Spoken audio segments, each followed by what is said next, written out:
목회자의 길을 걷다 보면 도움을 주시는 손길을 종종 만나게 됩니다.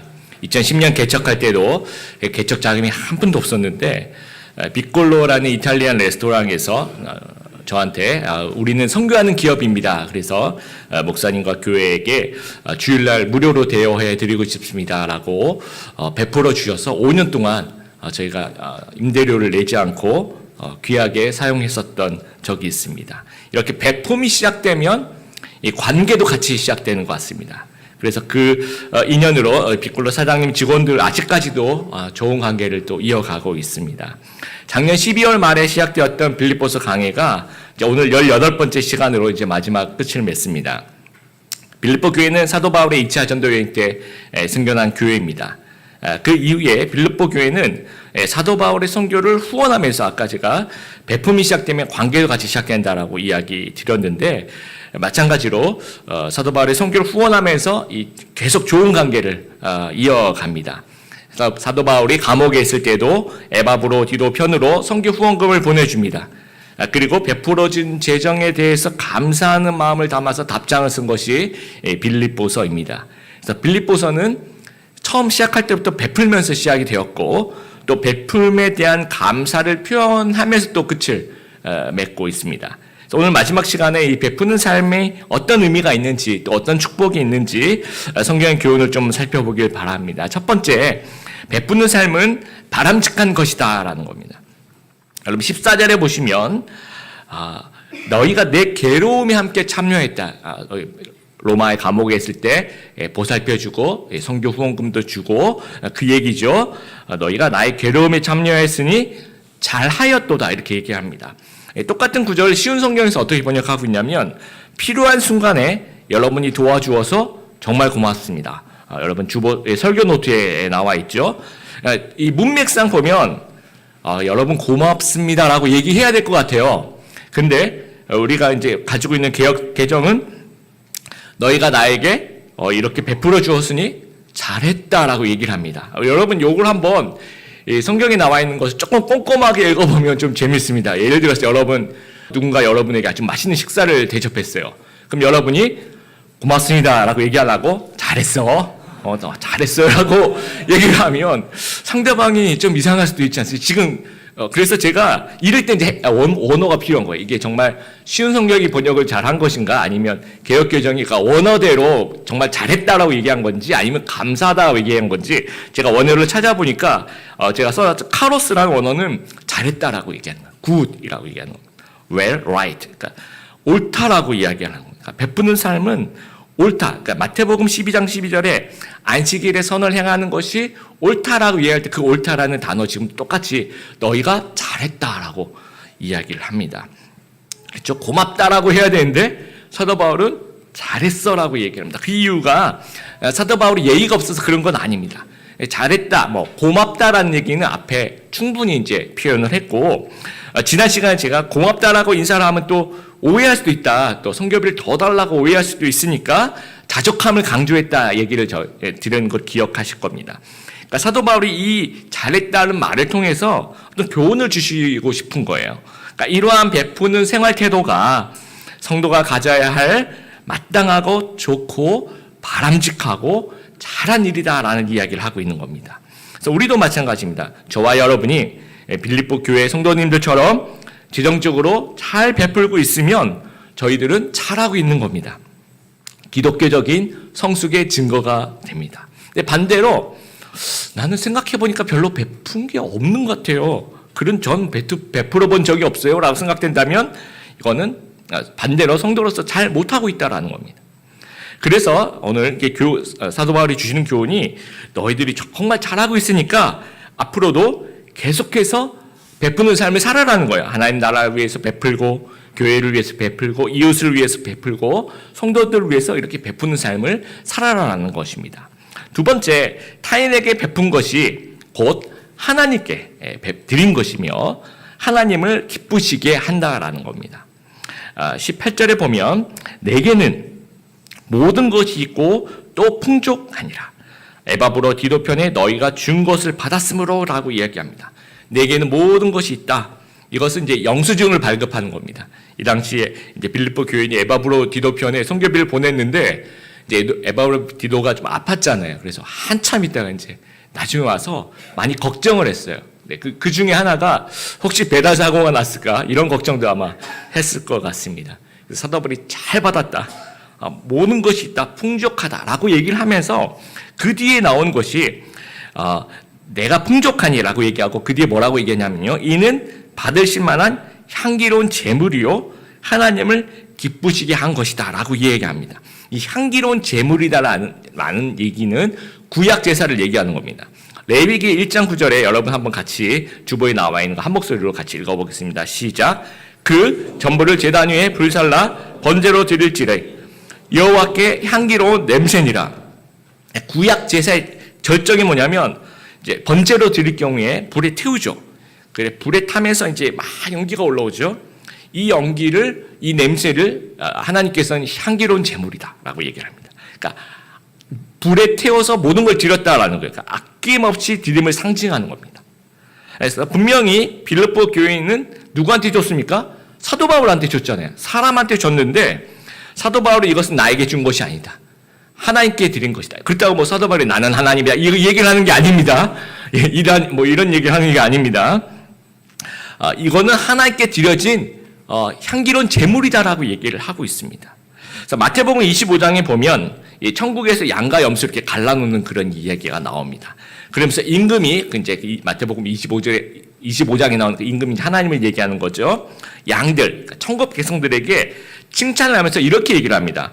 내가 줄일 때 너희가 먹을 것을 주었고 목마를 때 마시게 하였고 나그네 되었을 때 영접하였고 헐벗었을 때 입혔고 병들었을 때 돌보았고 옥에 갇혔을 때 와서 보았느니라. 그렇게 얘기하니까 그 양들이 저희가 언제 그랬죠? 라고 얘기하니까 예수님이 이제 이렇게 얘기합니다. 왕이죠. 너희가 여기 내 형제 중에 지극히 작은 자 하나에게 한 것이 곧 내게 한 것이다 라고 얘기합니다.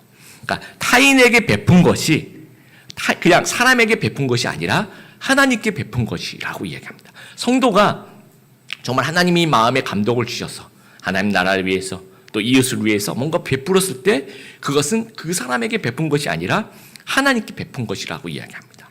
그래서 바울이 너희가 하나님께 드린 것이니까 고맙다라는 표현보다는 그거는 이전에 많이 했으니까 지금 잘했다라는 표현을 하고 있는 겁니다. 그래서 여러분 우리가 베풀 때 있지 않습니까? 재정적으로 이웃을 돕고 또 하나님은 나라를 위해 헌금하고 이럴 때 어떤 특정 사람에게 주는 게 아니에요.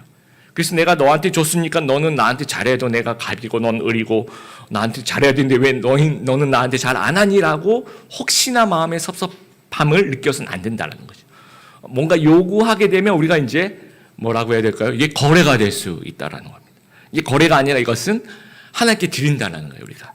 그러면 18절에 하나님을 기쁘시게 한 것이다 라고 이야기를 하고 있습니다. 세 번째 베푼 자는 하나님께서 채워주신다라는 겁니다.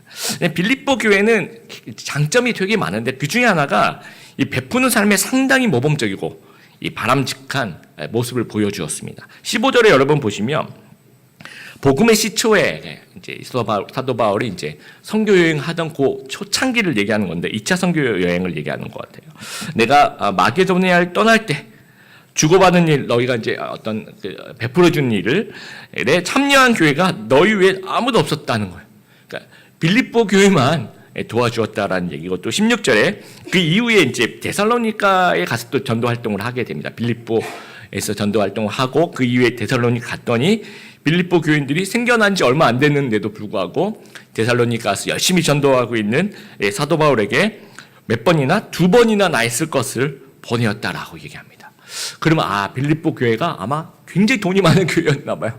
이렇게 후원을 잘하니까 근데 정말 돈이 많은 교회였는지 아닌지 좀 우리가 상상할 수 있는 또 생각할 수 있는 단서가 고린도 후서 8장에 보면 좀 단서가 나오는데 예루살렘 교회가 이제 굉장히 어려워졌어요. 그래서 이 이방 지역에 있는 사도 바울이 전도했던 그 교회들에게 이제 사도 바울이 가서 우리 예루살렘 교회에 좀 구제헌금을 좀 하자라고 이제 제안한 거예요. 그래서 이방인과 유대인들의 좀 화합을 이루어가고 싶어 했던 그런 생각을 했던 거예요.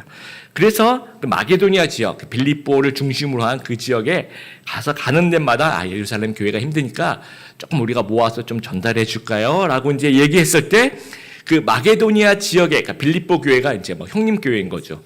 빌립보 교회가 앞장서서 그러니까 물론 이제 그 고린도 후서에는 빌립보라는 말은 안 나옵니다. 그러니까 마게도니아에 있는 교회들이라고 나오는데 아마 그 중에서 가장 이제 형님뻘이 이제 빌립보 교회니까 빌립보 교인들이 열심히 헌금을 했다라고 얘기하면서 뭐라고 얘기하냐면 극심한 가난 속에서도 풍성한 헌금을 했다라고 이야기를 하고 있어요. 고린도후서 8장에. 그러니까 이분들이 돈이 아주 많아서 한 것이 아니라 풍족해서 베푼 것이 아니고 성숙해서 베풀었다라는 겁니다. 그래서 무엇을 바라고 한 행동은 아니라는 거죠. 그러나 하나님의 보상이 존재한다라는 겁니다. 여러분 19절을 보시면 나의 하나님이 그리스도 예수 안에서 영광 가운데 그 풍성한 대로 너희 모든 쓸 것을 채우시리라. 굉장히 크리스찬들이 좋아하는 구절입니다. 그런데 이 구절도 참 오해가 많은 구절이에요. 이번에 등록금 내야 되는데 등록금이 없어요. 하나님 영광 가운데 이 등록금을 채워줄 줄 믿습니다. 그리고 아파트 구입을 해야 되는데 아파트 구입 자금이 한 3억 부족해요. 그리고 영광 가운데 그 풍성한 대로 나의 모든 쓸 것을 채우시리라. 이번에 이제 여름 휴가를 가야 되는데 비용이 좀 만만치 않아요. 해외로 좀 나가려고 하다 보니까. 그러니까 나의 여름 휴가 비용을 하나님께서 채워주시리라. 이런 뜻은 아닙니다. 지금 4장 19절에 나와 있는 뜻은 여러분 그러면 17절부터 사도 바울이 하고 싶은 얘기가 이런 겁니다. 여러분 17절 보세요. 내가 선물을 구함도 아니고 오직 너희에게 유익하도록 풍성한 열매를 구합니다. 선물이라는 것은 이제 교인들이 베풀어 주셨던 선교비를 얘기하는 거죠. 내가 선물을 구하는 것이 아니야. 난 선물에 관심이 없어. 내가 관심 있는 것은 너희에게 유익하도록 풍성한 열매에 관심이 있어 라고 얘기를 합니다. 근데 그 너희에게 유익하도록 풍성한 열매는 이게 굉장히 말을 어렵게 썼어요. 제가 정말 그 원어에 나와 있는 대로 아주 쉽게 표현을 하면 은행에 잔고가 쌓인다는 그 뜻입니다. 원어에 나오는 뜻이.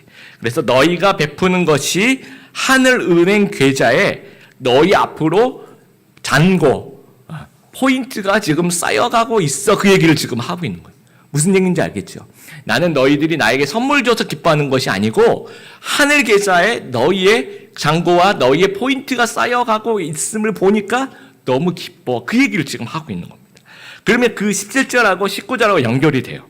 나의 하나님이라고 얘기를 합니다. 내가 아는 하나님, 그러니까 너의 하나님이 아니고 나의 하나님, 내가 이제까지 경험했던 하나님, 내가 아는 하나님이 영광 가운데 있을까? 하나님과의 영광과 관련된 일, 정말 무엇인가 베풀었던 것들, 하나님 나라를 위해서 사용했던 그 모든 일에 있어서 풍성함으로 채워주신다라는 겁니다. 아무것도 안 했는데 채워주세요라고 하는 것이 아니라, 그러니까 여러분 아무것도 안 했는데 막 하나님한테 때를 쓰는 경우가 있어요. 막 이거 해달라고, 저거 해달라고 막. 그럼 하나님이 그래야 될 의무는 없는 겁니다. 그렇죠? 근데 베푸는 자에게, 이 4장 19절의 말씀은 베푸는 자에게 하나님께서 풍성하게 채워주신다라는 거예요. 하나님께서 풍성하게 축복해 주신다라는 겁니다. 2010년에 찾는교회를 처음 개척하고 후원 계좌, 그때 후원할 수 있는 뭐라고 할까요? 개척 자금 전혀 없었고 이제 장소만 여기서 이제 무료로 제공해 주셔서 은행에 가서 이제 뭐라 그럴까요? 후원 계좌를 하나 이제 오픈을 한 거예요. 그래서 후원 계좌를 오픈하면서 제일 첫 헌금 그 계좌에 제일 첫 헌금을 이제 제가 하고 싶었던 거예요. 그래서 제가 이 액수를 밝혀서 죄송합니다. 이건 이유가 있어서 들어보시면 이유가 있어요. 100만 원을 제일 먼저 헌금을 했어요. 너무 기분이 좋았습니다. 그리고 있는데 갑자기 이제 그때 제가 이제 가르쳤던 대학부 우리 자매 한 명의 그 어머니가 전화가 오셨어요. 그러니까 평소에 늘 알고 지내던 그런 어머니가 아니라 제 기억을 한 번 봤나 아니면 못 봤나 하여튼 가물가물한 그런 어머니인데 갑자기 전화가 오더니 이제 학원을 하시는데 저희 학원에 잠깐 오시라고 하더라고요. 그래서 갑자기 저한테 누군가가 전화해서 오라고 하는 경우가 있어요. 그럴 때 딱 두 가지예요. 이분이 예의가 없으시거나 아니면 좋은 것을 주실 때 뭔가 그래서 제가 이렇게 느낌이 이거 뭔가 저를 잘 알지도 못해 갑자기 다짜고짜 학원을 잠깐 오시라고 하는 거는 이분이 그럴 분이 아니시니까 좋은 걸 주시려고 하나 보다. 그래서 아무 소리 안 하고 네 하고 이제 그 학원을 진짜 좀 멀었습니다. 그래서 갔더니 얘기를 하시면서 본인이 이제 어떤 뭐 부업 비슷한 걸 하셨는데 거기서 이제 나오는 수익의 일부를 하나님을 위해서 드리겠습니다 하고 약속을 했다. 하나님께서 이 일을 해서 나온 수익금의 그 부업의 수익금의 일부를 하나님을 위해서 드리겠다 약속을 했는데 이걸 수익이 생겼대요. 이걸 어디다 드려야 될지 모르겠다고 하고 있는데 자기 딸이 엄마 우리 목사님이 개척을 하셔서 그 얘기를 딱 듣는 순간 여기다가 드려야 되겠구나라고 생각하고 이제 저를 부르신 거예요. 그래서 5만 원씩 매달 3년을 보내주시겠다라고 얘기하는. 그러니까 여러분 죄송합니다. 이게 암산이 안 되시는데 제가 자꾸 이렇게 3 곱하기 이렇게 하면 5만 원씩 매달 12개월 3년 이렇게 하면 얼마입니까? 180만 원이 되는 거예요. 그러니까 저는 얼마나 헌금했어요? 저는 하나님께 100만 원을 헌금했어요. 근데 하나님께서 이건 물론 그래서 제가 물어봤어요. 이게 헌금해 주시는 분 중에서 교회 헌금하시는 분이 있고 아니 목사님 개인적으로 뭐 학생들 뭐 좀 사주라고 개인적으로 드리는 것이 있는데 어디다 사용할까요? 제가 여쭤봤습니다. 그랬더니 교회 이걸 가지고 교회 그걸 하지 마시고 목사님이 가지고 계시면서 요거를 이제 친구들 뭘 맛있는 거 사주라는 거예요. 예. 그래서 그 얘기를 들으면서 참 하나님은 우리가 베풀었을 때 결코 이걸 가만 놔두시지 않고 채워주는 그것도 더 풍성하게 채워주신다라는 그런 체험을 했습니다. 제가 LA에서 부목사 생활하고 이제 공부하고 있을 때 저희 교회에 어느 집사님이 계셨어요. 근데 이 집사님의 모토는 이 교회의 모자란 재정은 내가 다 한다라는 이 모토를 본인이 갖고 있어요. 그때 교인들 한 70여 명, 이민교회는 작은 교회가 아닙니다. 그러니까 이제 뭐 예를 들어서 이제 찬양팀을 그때 신설을 했었어요. 그랬더니 이제 뭐 악기를 좀 구입을 해야 되잖아요. 악기가 전혀 없으니까. 그때는 키보드가 없어가지고 이제 그랬더니 집사님이 교회에서 일단은 재정을 내시고 나머지는 제가 다 하겠습니다 하면서 그렇게 섬겼던 그런 기억이 있어요. 그래서 제 기억으로는 할리우드 근처에 그 악기점들이 많이 있습니다. 그래서 교회 키보드 사러 다 같이 거기 가서 아주 좋은 키보드를 샀었던 그분의 후원 때문에 그런 기억이 있어요. 근데 이분이 이제 빵집을 경영을 하시는데 하나님이 채워주시는 게 들어가 보면 굉장히 매장이 작아요. 작은데 그 뒤쪽에 보니까 이 매장보다 한 3-4배 정도로 빵을 만드는 그 뭐랄까 주방이라고 해야 될까요? 그 부분이 굉장히 큰 거예요. 그래서 제가 깜짝 놀랐는데 이분이 이제 간증을 제가 하나님께 드리면 하나님이 자기한테 더 많이 주신다는 거예요.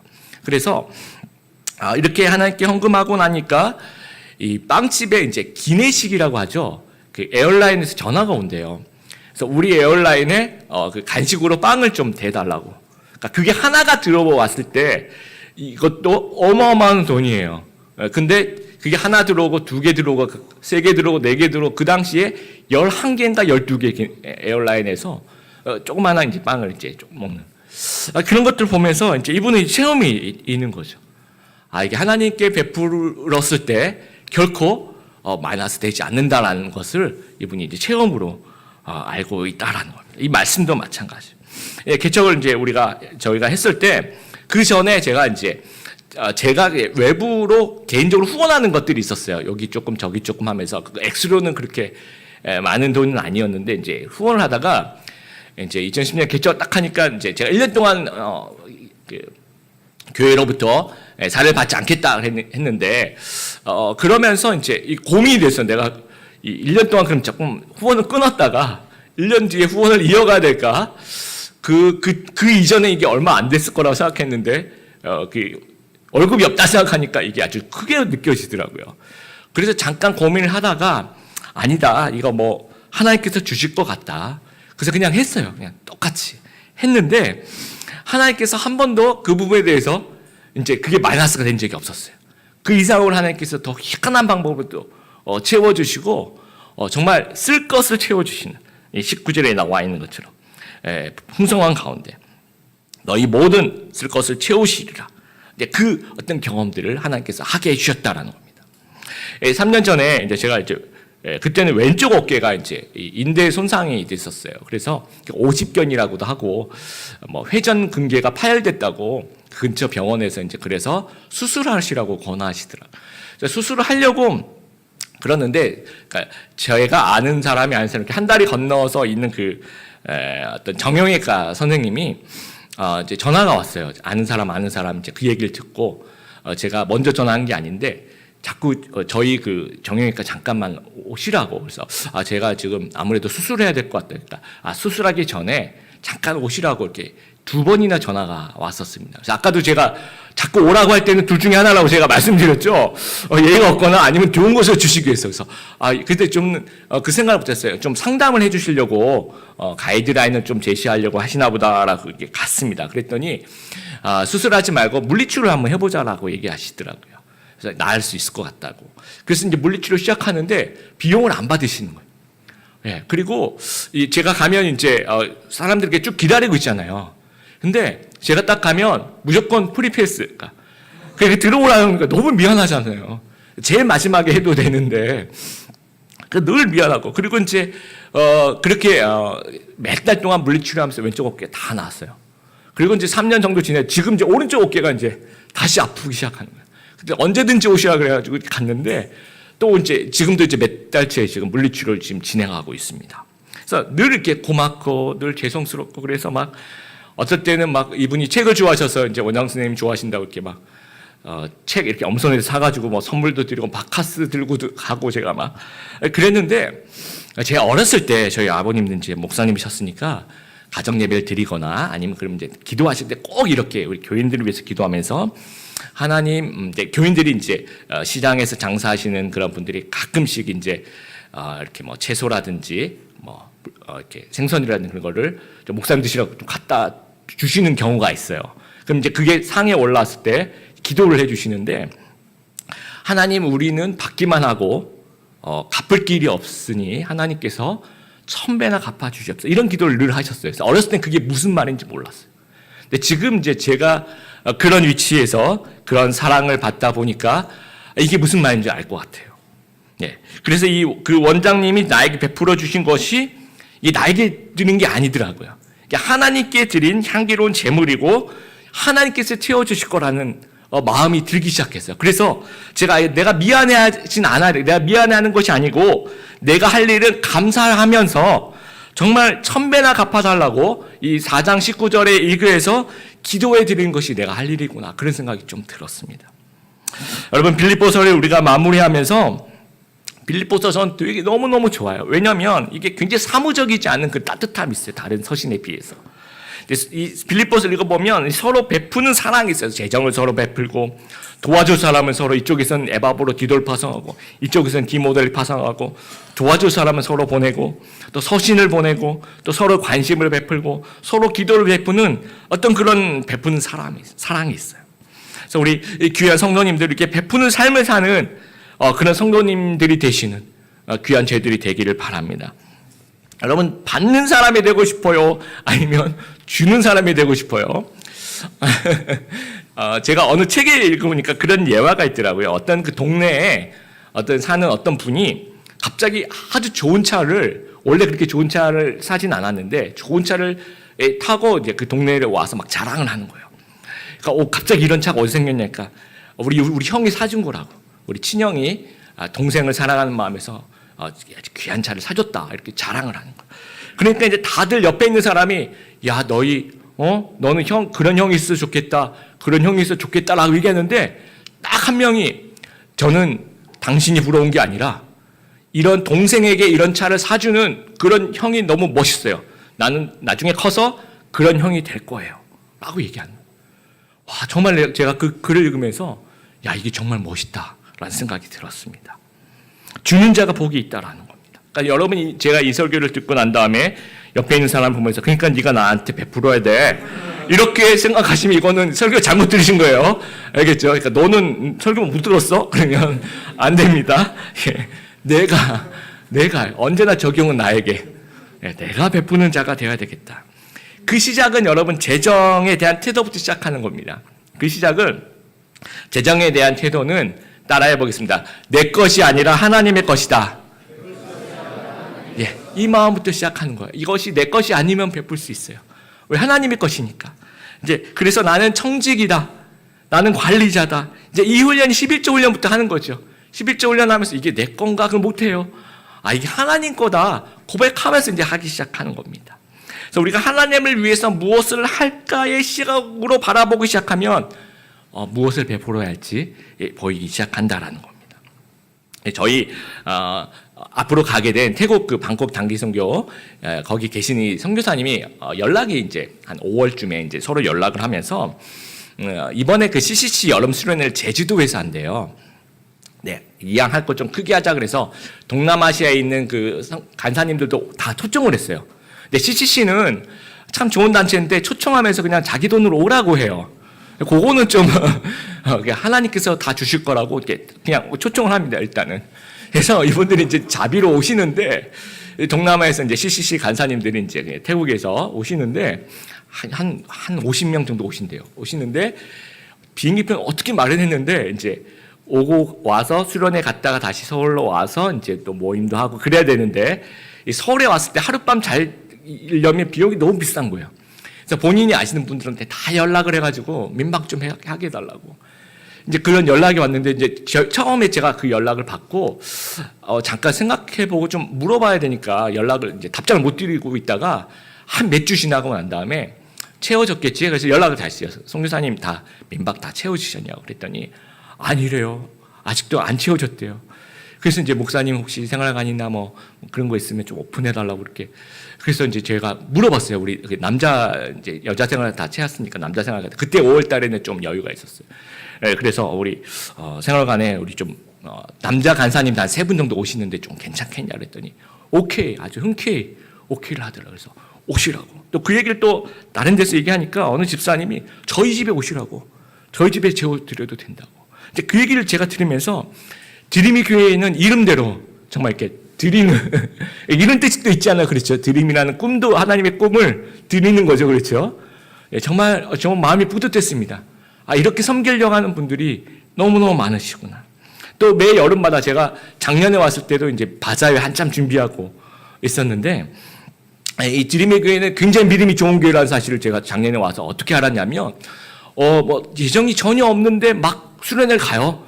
예정이 막 없는데 장기 선교 막 가고 막 일을 막 걸리고 막 하나님 주실 거라고 막 정말 믿음이 좋은 교회구나. 예. 근데 이제 올해도 보니까 저희가 이제 올해까지도 믿음의 어떤 태도로 나가야 되는 그런 상황이 지금 생겼습니다. 근데 다들 다 기쁜 마음으로 지금도 뭐 벌써부터 이제 단기 선교 후원 목적금 들어오고 막 국내 아울렛 써달라고 목적금 들어오고 또 바자회 준비하시고 그 성경학교 수련회 지금 제가 이 믿음으로 이제 걱정을 해야 되는데 한편으로 믿음으로 한편으로 걱정을 해야 되는데 작년에 경험이 있는 거예요. 성도들이 이 베푸는 그 어떤 부분 물론 이제 그러면 안 되죠. 저희가 이제 교회 입장에서는 예산도 다 짜고 주일학교 예산 다 갈 수 있도록 다 짜야 되는데 아직은 이제 그게 안 되어서 아마 그랬던 것 같아요. 그럼에도 불구하고 풍성하게 베풀어 주시는 우리 교인들의 따뜻한 마음들을 보면서 이름 좀 잘 지었다. 정말 드림이 하나님께 드리는 그런 귀한 교회구나. 그렇게 생각이 됩니다. 여러분 베풀면서 상처받는 경우도 있습니다.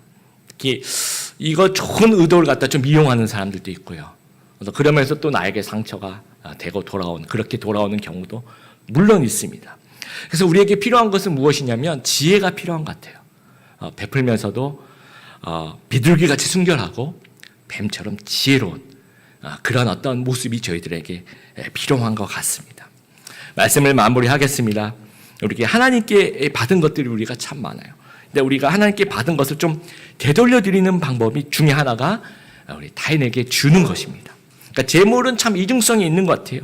이게 우상이 만몬 이 우상이 되기도 하면서 하나님의 지위를 막 넘보기도 하면서도 동시에 우리가 이것을 잘 사용하면 하나님을 위해서 귀하게 사용될 수 있다는 겁니다. 그래서 우리 성도가 베풀기 시작하면 하나님의 일이 진행이 되기 시작합니다. 그리고 하나님께서 쓸 것을 채워주신다는 겁니다. 그래서 도움이 필요한 자들 돌아보고 마땅히 드려야 할 헌금을 하나님께 드리고 또 선교와 하나님 사업에 적극적으로 돕고 언제나 받으실 만한 향기로운 재물을 기쁨으로 하나님께 드리는 그래서 하나님을 기쁘시게 하는 삶을 살아들기를 소원하는 귀한 하나님의 백성들 다 되시기를 주님의 이름으로 축복합니다.